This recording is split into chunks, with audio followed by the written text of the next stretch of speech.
O que será que define aquela vontade de levantar do sofá e se mexer? A resposta, olha, pode não estar só na força de vontade, não.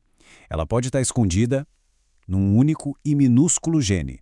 Nesta análise, a gente vai descobrir que interruptor mestre da atividade é esse no nosso cérebro. Vamos lá.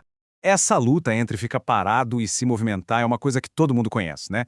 Mas e se essa decisão não for só uma questão de determinação? E se, na verdade, ela for controlada por um circuito biológico, quase como uma programação genética que dita o nosso impulso para se mexer?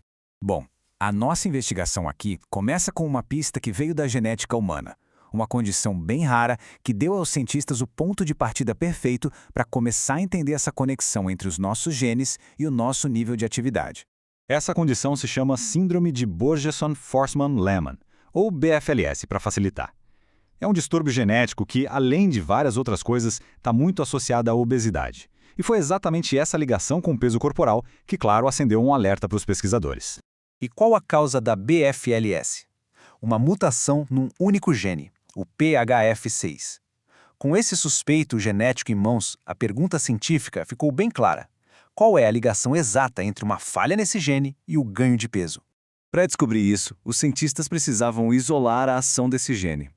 Então, eles criaram um experimento super engenhoso para basicamente desligar o PHF6 numa área bem específica do cérebro e observar o que acontecia. O foco deles foi uma região minúscula do hipotálamo, chamada área pré-óptica medial, ou MPO. E por que ali? Simples. Porque é lá que o gene PHF6 se manifesta com muita força. A aposta era que, se o PHF6 estava causando algum problema, era a partir daquele centro de comando. O plano era bem direto nos objetivos, mas super sofisticado na prática. Primeiro, eles miraram na MPO de camundongos. Depois, usaram um vírus modificado para basicamente recortar o gene PHF6 só naquelas células. E aí, foi só sentar e observar o que acontecia com o peso e o comportamento dos bichinhos. Agora, a lógica diria o seguinte: se os camundongos ficassem obesos, é porque eles começaram a comer mais, certo? Pois é exatamente aqui que a história dá uma virada totalmente inesperada. O primeiro resultado chocante foi esse aqui. A quantidade de comida não mudou, nadinha. Os camundongos com o gene PHF6 desligado comiam exatamente a mesma quantidade que os outros do grupo de controle. Então, peraí, se eles não estavam comendo mais, por que eles estavam engordando? E este gráfico aqui revela a resposta de um jeito que não deixa dúvidas. A atividade física dos camundongos sem o gene PHF6 funcional simplesmente despencou. Eles pararam de se mover. Era como se o interruptor da atividade tivesse sido virado para a posição desligado.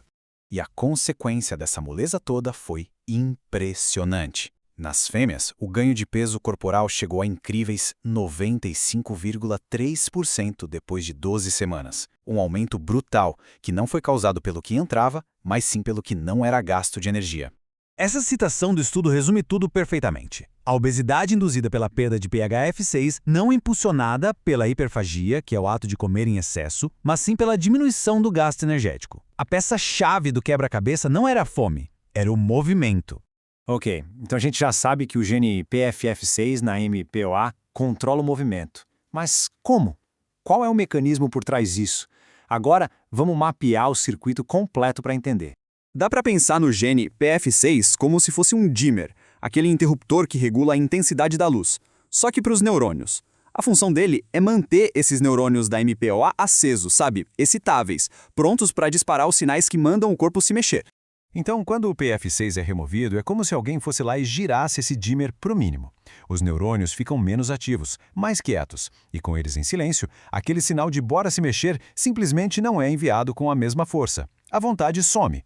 E uma coisa muito interessante é que o efeito foi bem mais forte nas fêmeas. Os cientistas descobriram que, sem o PF6, os neurônios das fêmeas ficaram menos sensíveis ao estrogênio, que é um hormônio que a gente já sabe que ajuda a regular os níveis de atividade física. Então, vamos desenhar o circuito completo. Tudo começa aqui na MPOA. Quando os neurônios com FIP6 estão a todo vapor, eles mandam um sinal de vai, um comando para iniciar a atividade física. Esse sinal, então, viaja para outra parte do cérebro, o hipotálamo ventromedial, ou VMH-VL para encurtar.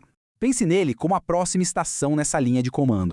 E é a ativação dessa região, o VMH-VL, que finalmente bota o corpo para se mexer. Então, o circuito é esse. A MPOA manda o sinal para o VMHVL, que executa o comando. Sem o PHF6, o primeiro passo dessa corrente toda é quebrado. Certo. E o que tudo isso significa na prática? Como essa descoberta muda o jeito como a gente pensa sobre peso corporal e obesidade? As implicações aqui são enormes. Então, os pontos principais para guardar são: primeiro, obesidade nem sempre é sobre comer mais. Segundo, o gasto de energia é um fator essencial e, o mais importante, controlado geneticamente. E terceiro, agora a gente conhece um circuito do cérebro específico que comanda a vontade de ser ativo. O que nos deixa com uma pergunta final bem provocadora. Se foi encontrado o interruptor biológico da atividade física, será que um dia a gente vai conseguir aprender a ligar ele de novo? Seria possível criar terapias que mirem nesse circuito para tratar aqueles tipos de obesidade que não têm a ver com calorias ingeridas, mas sim com energia gasta? Bom, o tempo dirá.